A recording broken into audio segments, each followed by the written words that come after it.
My mother ruins an anti-vaxxer Karen and her cronies. Background: my mother is the focus of this narrative. For the sake of this story, I'll call her Amber. She is in her late 70s and works for a women's clothes business that specializes on senior customers. She's been with this specific firm for almost 20 years. The store's manager is the very definition of a Karen, so let's name her Karen. Short-haired, overweight woman who cheats on her spouse and is a brazen backstabber. Because the business is largely operated by older women, cliques emerge. It's virtually high school. Yes, older women can be that spiteful, and Karen naturally has her own buddies. When there is no one in the shop, there is usually a lot of chatter, important for later. The assistant manager, let's call her Jackie, is also one of Karen's lackeys, and she has her nose up Karen's behind. If Karen does anything, Jackie isn't far behind, and so on. Amber is a bit of a jerk, and she has no tolerance for rubbish in her personal life. She has attempted throughout the years to remain objective when it comes to her job, but it is all about professionalism to her. She also has empathy, which seems to be in limited supply among these other ladies. It also helps that, although working part-time, she has been the top seller in her district for the last 10 years. Karen and Jackie despise her for it so badly that Karen habitually schedules her for hours that aren't really productive. Despite this, Amber has a devoted customer, and she consistently outperforms the other sales staff in total sales practically every quarter. As feared, this fuels the dreadful feedback cycle between Karen and Jackie. When COVID struck, the business decided to eliminate all sales associate commissions. Amber had to put up with Karen and Jackie's nonsense because of the commission. While she only earned little more than the state's minimum wage, with the commission, she could easily double or treble that amount on excellent days. According to her, no other merchant in the region provides this kind of system, and the corporation is unlikely to restart it even when COVID ceases. Along with the salary reduction, the shop was compelled to reduce the number of hours that they could provide to its colleagues. Karen saw this as an attempt to prevent Amber from working at the business. While other associates were earning 8-10 hours per week, Amber would only receive 6 if she was fortunate, and they would be during low customer traffic periods. Karen was able to get away with it since the district manager was also in her pocket. In addition to the decreased hours and the elimination of commissions, the business had an obligatory mask policy for all personnel and customers. Karen and her lackeys would often complain about how needless this was, claiming that COVID is a scam and that wearing masks made you subservient to the government. Despite state and corporate rules, Karen let visitors without masks inside the shop on a few occasions. Amber, on the other hand, refused to rock the boat, so when this happened, she would retreat into the rear of the shop and remain as far away from these folks as possible. During this time, a family acquaintance and dear friend of Amber's died as a result of COVID problems. Amber was supposed to work on the day of the funeral, so she phoned in that day. Karen and Jackie slandered Amber and the dead, stating that she must have gotten the illness or been in poor condition, and that Amber was feeding into the lie. Oh, how nice it must be to live such a privileged life. Not long after, a number of the store's dedicated customers died from COVID, and Karen and Jackie, along with their groupies, continued to sustain their story in the most cruel manner imaginable. Every death has to be the result of poor life choices or poor health. It was never linked to the worldwide epidemic that, according to Karen and her pals, was killing thousands of people every day. And if Amber opted to attend the ceremonies or assist the dead in any manner, she was met with nasty comments about how she was supporting a fraud. I guess sympathy is not really a thing for these people. Some of these customers were regulars who had been going to that same business for years, and none of the groupies would back down on these issues. Recently, the COVID limitations have begun to be lifted, and many of the clients and employees have had their vaccinations. This involves producing documents to prove that you received a vaccination or a doctor's letter explaining why you couldn't. But not Karen or Jackie. Taking the vaccination would be like injecting poison into their veins. Instead, they opted to utilize bogus COVID white cards with their information on them, effectively forging the documents. Amber, on the other hand, has repeatedly suggested that they simply get the vaccines because it is something that the company requires. All employees must get vaccines when they are available, and given that almost all of the employees are over the age of 60, they have been eligible for the shots for months now. Amber recently had an emotional talk with Karen in which she conveyed her worry for her, saying, "I just want you and your family to be safe, so please get the vaccination." Karen, of course, answered with her usual snarky retort. Karen, on the other hand, sent a text message a few days later, claiming to have received the immunization. She didn't. Amber said saying it was fantastic and that she was delighted for her. Karen just responded with a gif of a man giving the middle finger. Amber's life was coming to an end at this point. Amber overheard Karen and Jackie talking how Amber was an idiot and a sheep who accepted the tale about how Karen had received the vaccination during one of her shifts. During the same shift, Amber was working with a client in the back when a lady walked in and took a few of articles of apparel, perhaps worth little more than $100. Now, it's corporate policy that there should always be at least 2 workers in the store throughout all shifts, and during this specific length of time, Jackie was the only other person in the shop.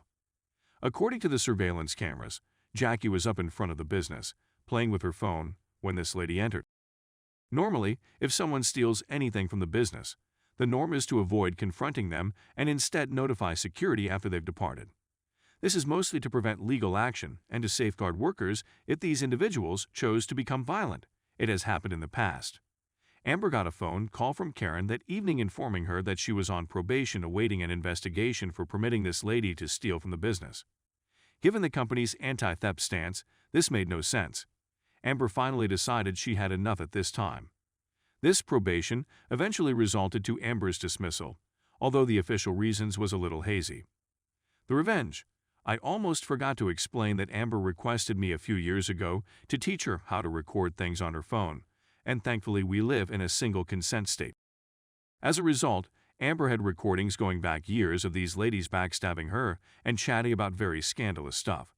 She had quite a collection because you never know when you're going to need to cover your own butt.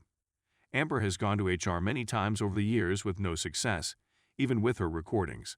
It remains to be seen if this is because they are also in Karen's pocket or because they just don't care. The HR department works directly under the district manager. Amber is also excellent at keeping track of any papers and verification of these trips, including some recordings. She also taped the phone conversation in which she was dismissed. Amber has a large number of devoted clientele who were shocked to hear of her layoff. One such customer writes a column for one of the main news publications in the nearby city. We will call her Casey. Amber didn't have much of a legal leg to stand on when it came to seeking unfair dismissal via legal methods since she was a part-time employee. However, it didn't mean she didn't have any remedy. She made the decision to address the issue from several angles. Amber made a list of her favorite songs from her record collection and had me send them to the company's headquarters. In particular, the CEOs, CTOs, and almost every member of the board of directors. I fired a couple bursts off to anyone who had any power that I could find. Along with those recordings, she sent an email detailing how Karen, Jackie, and their flock of sheep had declined immunizations and had forged their vaccine paperwork to meet corporate requirements. Casey then placed Amber in contact with a newspaper writer, and they obtained copies of the tapes, text messages, and dismissal phone conversation. They also conducted an interview for an article and a TV spot on the local news. Amber reviewed the commission cutbacks, obvious favoritism, the absence of any action by HR, fake paperwork, company policy, the incident, and everything else that might be used to cast these ladies in a negative light. Some of these recordings included gossip about Karen's different partners over the years she was married, and Amber also composed an anonymous email to the husband that included some of these recordings. As you can expect, the fallout hit the fan rather quickly. Karen, Jackie, the district manager, and a handful of the groupies were dismissed and investigated for faking paperwork right away. While faking a vaccine card isn't necessarily a major offense, it may result in some significant penalties. There is no explicit rule against the forgery of vaccination white cards, but since the white cards have the government seal, well, you can see how criminal that may be. Let's just say the FBI has gotten involved in this one. One of the recordings featured Karen admitting to using forged cards. Following the publication of the article and TV spot in the local press, the CEO contacted Amber to officially apologize for the actions of HR, the district manager, Karen, and Jackie. She even went so far as to offer Amber a raise, but Amber rejected since she had found a position that paid a decent pay and allowed her to work on her own schedule. The actual snafu for the CEO and the board was that their staff were violating company rules for a business that specialized solely to elderly ladies about a sickness that kills older people. They received a strong public outcry as a result of this. Karen's spouse seemed to have divorced her after discovering her affair. It remains to be seen if this will result in a divorce. The greatest thing for Amber is that many of her clientele have begun flocking to her new shop, and she is back on top as one of the finest sales associates. Thank you for taking the time to read this. I realize it was a little lengthy. Edit. I appreciate everyone's support. I didn't anticipate this post to become viral as quickly as it did. I thought I'd address a number of the issues raised in the comments area. I understand that portions of the narrative appear unbelievable, but keep in mind that most of this is based on secondhand information, though I did listen to the recordings and help my mom with some of the revenge. Yes, my mother is in her 70s and still works. She does it for a variety of reasons, including the fact that she is on a limited income, and the additional money helps. She loves being active, and she enjoys interacting with people. My brother and I do offer her additional money, but she only accepts so much since she is quite proud. She's also one of the most busy persons I know, with a more active social life than any of my friends or family members. No, I'm not going to link to the story since it would violate the community standards.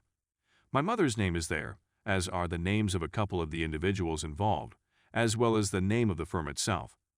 However, you should be able to discover it easily enough on Google. My mother's contract was classed as at-will employment, which indicates that either the employer or the employee may cancel the contract at any time for any cause other than the usual suspects, hate crimes, racial issues, etc. We spoke with a lawyer, and this specific component would make it tough to oppose the corporation and the termination, since they provided such hazy grounds for the dismissal. My mother, on the other hand, didn't want to cope with the protracted court fight merely to get back at a few jerks. From the start, the management had a vendetta against my mother. I believe it was due to their opposing political and social viewpoints. My mother is a pretty loud liberal, and this lady is a by-the-numbers religious conservative. There was a lot of tension between them even before Trump. Regarding the exchanges in the tapes, the way I phrased things must have been ambiguous. You may record a discussion under single consent legislation if one person is aware of the recording. In this situation, that party would be my mother. These ladies were so conceited that they would often chat about things directly on the shop floor while conversing with my mother as an aside. These tapes were initially intended to capture all of my mother's abuse. My mother was contacted for a promotion many times while working for this firm. Nevertheless, she did not want the increased responsibility or to work full-time. Instead, they gave her increases, but since the state has been hiking its minimum wage for the previous several years, these raises have become essentially meaningless. The FBI investigation is continuing, and as some have said, some of these women may face prison time. While it is correct, it is unlikely to occur given that only Karen was recorded indicating she was using a fake. I should also mention that I'm not sure how they got the forgeries or whether they manufactured them themselves. One thing I should mention is that my mother never had any long-term animosity against Karen or Jackie, or really any of the others, until this past year. The reason for this was largely because she could sense some humanity in them. Obviously, even the Karens of the world have shades of gray, and my mom can be overly forgiving of individuals she has known for a long time. This is one of the reasons she sought to argue with Karen about the vaccine. However, when it comes to politically heated matters, individuals might get really irritated, and if I had to guess, this is why Karen took all of this so far this time around.